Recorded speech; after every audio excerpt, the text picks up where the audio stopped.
The Bellamy estate looked like something out of a Christmas card. Every window glowed with warm golden light. White lights draped across the facade. Fresh wreaths on every door. Inside, 200 guests mingled in the ballroom, their laughter and conversation blending with the orchestra playing holiday classics. I stood on the second-floor balcony overlooking my Christmas Eve gala, champagne in hand, watching people who called themselves my friends but really just wanted access to my money and influence. 32 years old, self-made billionaire, tech empire built from nothing, and absolutely empty, the irony wasn't lost on me. Mr. Bellamy? My head of security, Marcus Kane, appeared at my elbow. Everything's running smoothly. The mayor just arrived. Governor sends his regrets due to the weather. I nodded absently, looking past him toward the windows. Snow had been falling for hours, heavy and relentless. Weather reports predicted the worst blizzard in 20 years. Make sure the staff who live off property leave within the hour, I said. I don't want anyone trapped here overnight who doesn't need to be. Already handled, sir. Marcus disappeared back into the crowd. I took another sip of champagne and checked my watch. Another 3 hours of this performance, then I could disappear to my study and actually get work done. My phone buzzed. A notification from the house security system. Motion detected, south entrance. I frowned. The south entrance led to the service areas. Staff shouldn't be using it during an event unless something was wrong. I pulled up the camera feed on my phone. The image showed the service corridor, empty except for shadows. Then a figure moved into frame. A girl. Young, maybe 19 or 20. She wore the standard maid's uniform, but it was soaked through, clinging to her small frame. Her dark hair was plastered to her face. She wasn't wearing shoes. She was walking barefoot through my house, leaving wet footprints on the marble floor. I watched her stumble, catch herself against the wall, keep moving. She was heading toward the main residence wing, away from the service areas. What the hell? I was moving before I consciously decided to, weaving through guests with practiced apologies, taking the back stairs 2 at a time. The security feed showed her reaching the private hallway that led to my study. She stopped outside the door, swaying slightly, then lifted one hand and knocked, 3 weak taps, then she collapsed. I ran. She was crumpled on the floor when I reached her, a small heap of wet fabric and pale skin. I dropped to my knees beside her, pressing 2 fingers against her neck. Pulse, weak but there. Christ, I breathed. Her skin was ice cold. Lips tinged blue. She was soaking wet and shaking violently, the kind of tremors that meant her body was desperately trying to generate warmth it didn't have. I scooped her up. She weighed almost nothing. Her head lolled against my shoulder, and that's when I got a clear look at her face. I knew her. Not her name, not her story. But I'd seen her before, cleaning the library while I worked, bringing coffee to my study in the mornings. She always moved quietly, efficiently, never drawing attention to herself. She had smiled at me once. A small, genuine smile when I'd thanked her for staying late to help prepare for tonight's event. Now she was dying in my arms. I carried her to the nearest guest suite and kicked the door shut behind me. The room was warm, thank God. I laid her on the bed and immediately started stripping off her wet uniform. Her fingers were white. So were her toes. Frostbite, probably. But hypothermia was the immediate threat. I grabbed every blanket in the room and piled them over her, then cranked the thermostat as high as it would go. My hands were shaking as I pulled out my phone. Marcus, get Dr. Chen up here now. Guest Suite 4B medical emergency, and find out what happened to the girl who works the south wing. I hung up before he could respond and focused on the girl. Her shaking had slowed, which wasn't good. It meant her body was shutting down. Hey. I cupped her face, trying to warm her frozen skin with my hands. Can you hear me? Stay with me, you're safe now. No response. Her eyes stayed closed. Dr. Chen arrived within 3 minutes, medical bag in hand. He took one look at her and started barking orders. Get me hot water bottles, not too hot, lukewarm, and keep those blankets on her. How long was she exposed? I don't know, I admitted. I found her collapsed outside my study. She was soaking wet. Dr. Chen worked quickly, checking her vitals, examining her extremities. His expression was grim. Moderate hypothermia, possible frostbite on fingers and toes. Core temperature is dangerously low. Another hour and we'd be looking at organ failure. He glanced up at me. What happened to her? That's what I'm about to find out. Marcus reappeared in the doorway, his expression dark. Sir, you need to see this. I followed him to the security office, where he pulled up footage from earlier that evening. The timestamp read 7:15 p.m. The video showed the main entrance hall, where my event coordinator, Gerald Winters, was overseeing final preparations. The girl, I still didn't know her name, was decorating the staircase, weaving garland through the banister. Gerald barked something at her. She nodded, moved faster. Then she reached for a vase on a side table. An expensive piece, Italian porcelain from the 1600s. It slipped from her hands and shattered. Gerald's face went red with fury. The video had no audio, but I could read his lips well enough. "You clumsy idiot." The girl dropped to her knees, trying to gather the pieces. Gerald grabbed her arm, hauled her upright, dragged her toward the door. "Fast forward," I said quietly. Marcus skipped ahead. The next clip showed the service entrance. Gerald shoved the girl outside. She tried to come back in. He blocked her, said something else, then slammed the door. The timestamp showed 7:20 p.m. It was now 10:47 p.m. She'd been outside for 3.5 hours, in below-zero temperatures, with no coat, in a blizzard, because she broke a vase. Something cold and lethal settled in my chest. "Where is Gerald Winters?" Marcus checked his tablet. "Still in the ballroom, overseeing service." "Get him, bring him to my study. Now." I walked back to the guest suite. Dr. Chen had finished his examination and was wrapping warm compresses around the girl's hands and feet. "She's stabilizing," he said, "but she needs to be monitored closely for the next 48 hours.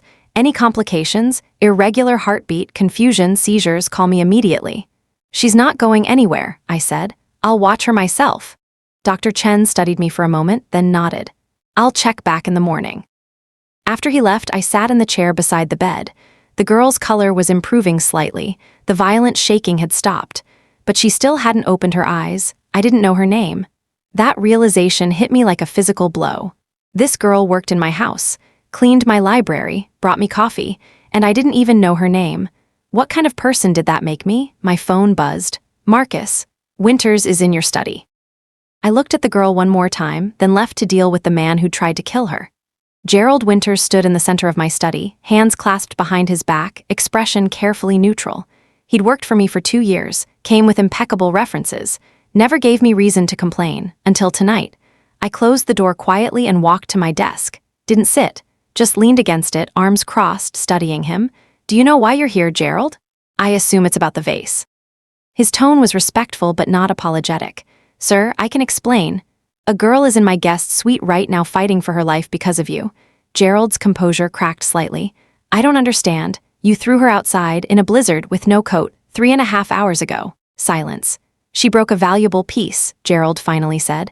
"I was angry. I told her to leave and cool off. I didn't mean—" "You didn't mean for her to nearly freeze to death?" I kept my voice perfectly calm. "You didn't mean for her to develop hypothermia and frostbite? You didn't mean for her to collapse unconscious on my floor?" "I didn't think she'd stay out there," Gerald protested. "I thought she'd go around to the service entrance. The service entrance you locked after you threw her out." I pulled up the security footage on my computer and turned the screen toward him. "I watched the whole thing, Gerald. You blocked the door. You refused to let her back in. You left her to die." Gerald's face went white. "It was an accident, a momentary lapse in judgment. I've been under enormous stress preparing for tonight. Stop talking." He did. I walked around the desk until I was standing directly in front of him. Gerald was taller than me by several inches, but he took an involuntary step back. "That girl is 19 years old. She has no family. She works 3 jobs to survive, and you decided her life was worth less than a decorative object."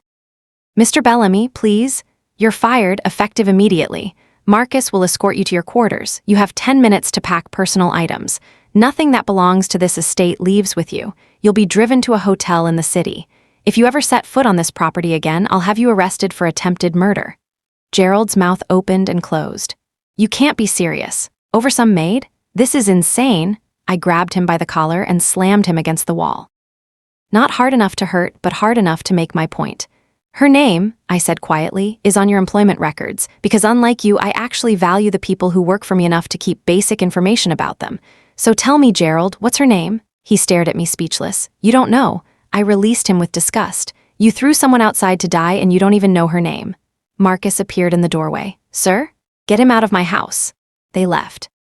I stood alone in my study, rage and guilt warring in my chest. I pulled up the staff database on my computer, scrolled through until I found her file. Sophia Chen, 19, hired 4 months ago. Next of kin, none listed. Previous employment, 2 restaurant jobs, 1 retail position. Education, GED. Address, a studio apartment in the worst part of the city. No family. No support system. just a teenage girl trying to survive in a world that kept knocking her down. And I'd let Gerald Winters throw her into a blizzard because I was too busy playing host to notice. I closed the database and went back to the guest suite. Sophia was still unconscious, but her breathing had evened out. Color had returned to her cheeks. Dr. Chen's treatment was working. I pulled the chair close to the bed and sat down. "Sophia," I said quietly, testing her name. I'm sorry I didn't know your name before tonight. I'm sorry I hired someone who hurt you. I'm sorry I wasn't paying attention." She didn't respond, didn't even stir. I settled in to watch over her, determined that when she finally woke up, I'd make sure she knew she was safe. The gala continued downstairs without me. Let them wonder where the host had gone. Let them gossip and speculate. I had more important things to do than entertain people who only cared about my money. Sophia woke at 3 a.m. I'd been dozing in the chair, jerking awake at every sound. When her breathing changed, becoming less deep and more restless, I leaned forward. "Sophia," her eyes fluttered open. Blue-gray, currently clouded with confusion and pain, she blinked several times, trying to focus. "Where?" Her voice was hoarse, barely audible.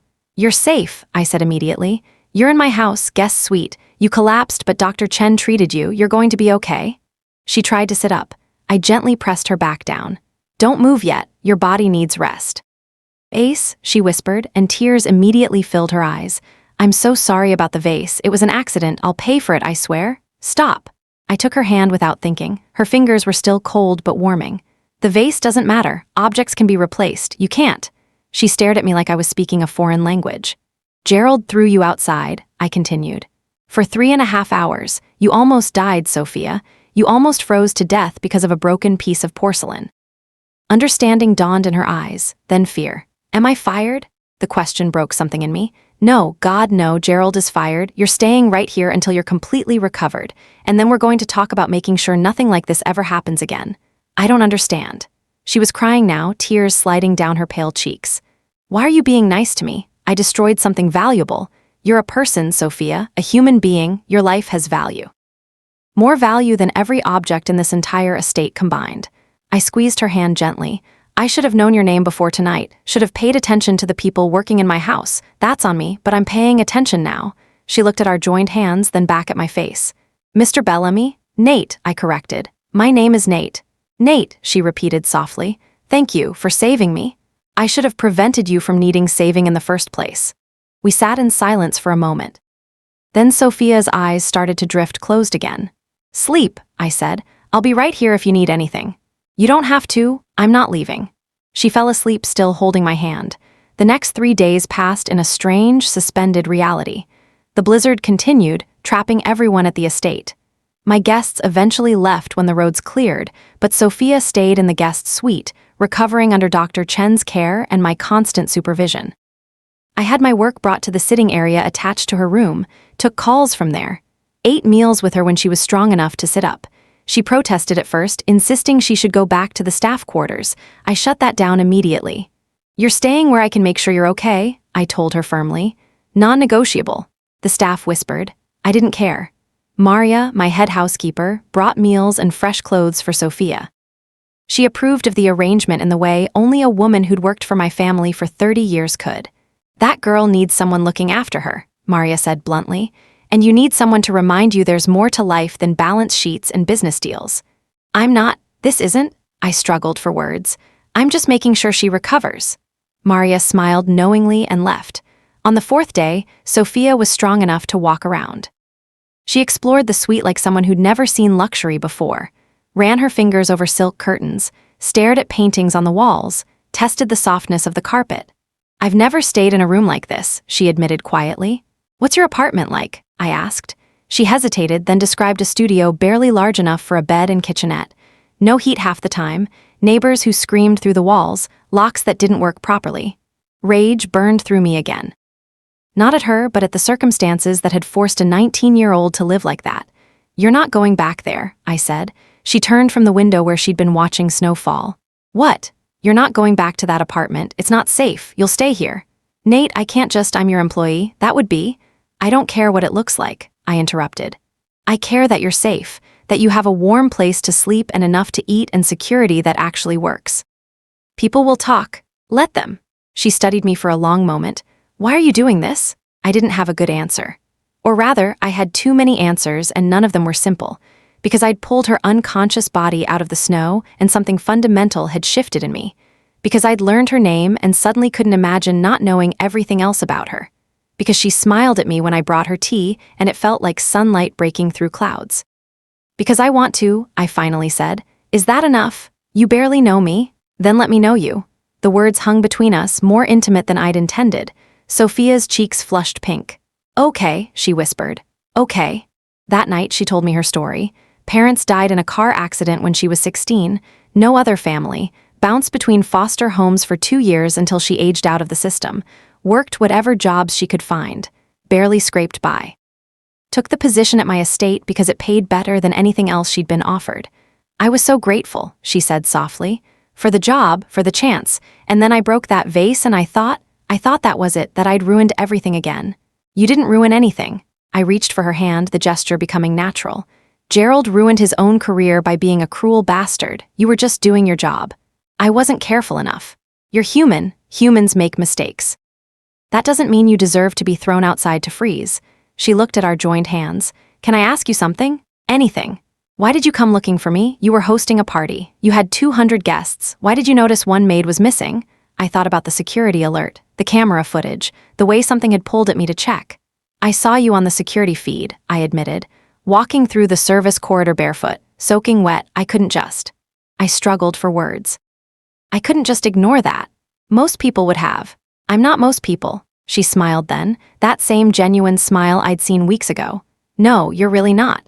2 weeks after Christmas, Sophia had fully recovered. Dr. Chen cleared her with instructions to take it easy for another few days, but confirmed there would be no lasting damage. She should have moved back to the staff quarters, should have returned to her normal duties. Instead, she stayed in the guest suite. And I found excuses to spend every evening there.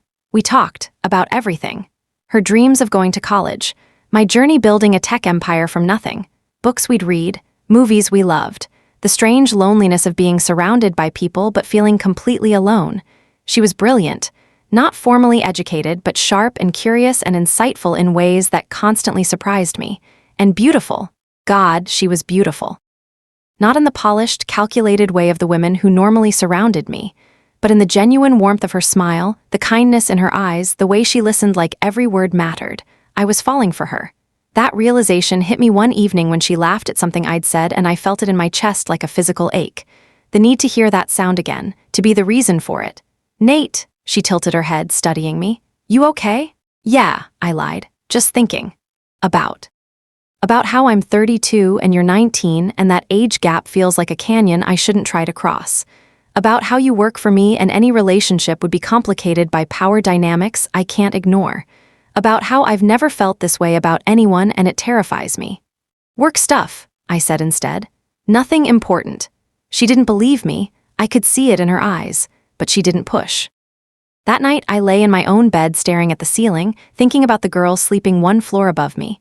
This was a terrible idea. I should create distance, send her back to normal duties, stop spending every free moment with her. I should do a lot of things. Instead, I got up, went to my study, and started making plans. The attack came on a Tuesday. I was in a meeting downtown when Marcus called. Sir, we have a situation at the estate. My blood went cold. What kind of situation? 3 armed men breached the south gate. They're demanding to speak with you. They mentioned Gerald Winters. Gerald, that bastard. Where's Sophia? Safe room. Maria got her there the second alarms went off. Relief flooded through me. I'm 10 minutes out. Don't engage unless they try to enter the main house. I'm calling the police now. I hung up and immediately dialed 911, gave them the address and situation. Then I called my driver. Get me home. Fast. The drive took 8 minutes. Police were already arriving when we pulled up. I found Marcus in the security office, monitoring the situation. Talk to me. 3 men, armed with handguns, they cut through the fence and came straight up the driveway, started shouting demands for you to come out. When you didn't, they tried the front door. And, reinforced steel, they gave up after a few kicks. One of them fired a shot into the air. That's when the police were called. I watched the monitors. The 3 men were surrounded now, police ordering them to drop their weapons. Do we know who they are? Marcus pulled up images on his tablet. The one in the middle has connections to organized crime, low-level enforcer. I'm guessing Gerald hired them for revenge. Of course he did. Entitled prick couldn't handle being fired, so he sixed criminals on my home. The situation resolved quickly. The men surrendered. Police took them into custody. I gave a statement, showed security footage, explained the history with Gerald. "We'll pick him up for questioning," the lead detective assured me.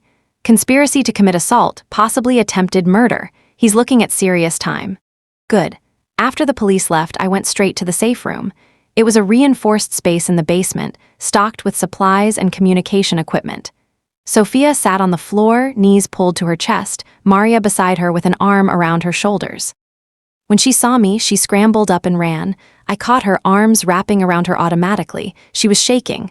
"Are you okay?" I asked into her hair. "Did anyone hurt you?" No, I'm fine. Maria got me here before anything happened."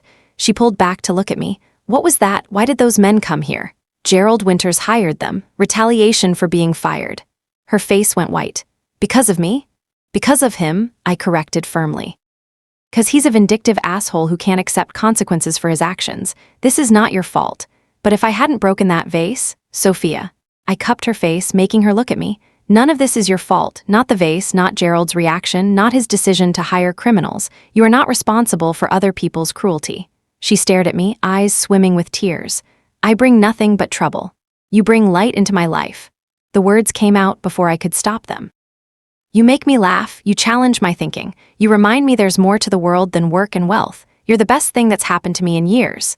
"Nate, I know the age gap is concerning. I know the power dynamic is complicated. I know this probably breaks a dozen rules about employer-employee relationships." I took a breath. "But I'm falling in love with you, Sophia. Have been since the moment you smiled at me 3 months ago." Silence. Then she rose on her toes and kissed me. Soft and tentative and perfect. Her lips were warm. She tasted like the tea she'd been drinking earlier. When she pulled back, she was smiling through tears. "I love you too," she whispered. "I've been trying not to, trying to tell myself it was just gratitude or trauma bonding or anything else that made sense. But it's not. It's love." I kissed her again, deeper this time, pouring everything I felt into it. She made a small sound and melted against me. When we finally broke apart, Maria was gone. "Probably slipped out to give us privacy." "This is going to be complicated," Sophia said. "I don't care. People will talk. Let them. I don't want you to get hurt because of me." I tucked a strand of hair behind her ear. "Sophia, I've been hurt by people I trusted for years. I've been betrayed by business partners, used by women who only wanted my money. You're the first real thing I've had in my life since I was a kid struggling to build a company. I'm not walking away from that. From you." She leaned into my touch. "So what happens now? Now we figure it out together. You move into the main house, not as an employee, as my partner. We set boundaries with the staff. We deal with whatever gossip comes our way, and we build something real. Just like that? Just like that." She laughed, the sound watery but genuine. "You make it sound so simple. The best things usually are." 6 months later, I stood on the same balcony where I'd watched my Christmas gala, looking down at a very different kind of party. No business associates, no politicians, no one trying to network their way into my good graces, just Sophia's friends from college. She'd enrolled with my encouragement and financial support. Maria and the rest of the staff who'd become like family. Marcus and his wife, Dr. Chen. A handful of my actual friends, not business contacts. People who mattered. Sophia appeared at my side, slipping her hand into mine. She wore a sundress the color of summer sky. Her hair was longer now, loose around her shoulders. She looked happy. "What are you thinking about?" she asked. "How much has changed in 6 months?" "Good changes?" I turned to face her fully, bringing our joined hands up to kiss her knuckles. "The best changes." Gerald Winters was in prison. The men he'd hired were there too. My security had been overhauled. Sophia had her own suite in the main house now, though she spent most nights in my room anyway. She was thriving in school, top of her classes, considering law school because she wanted to help other kids who'd aged out of the foster system, and I had learned to put people before profits, to value relationships over transactions, to understand that real wealth wasn't measured in dollars.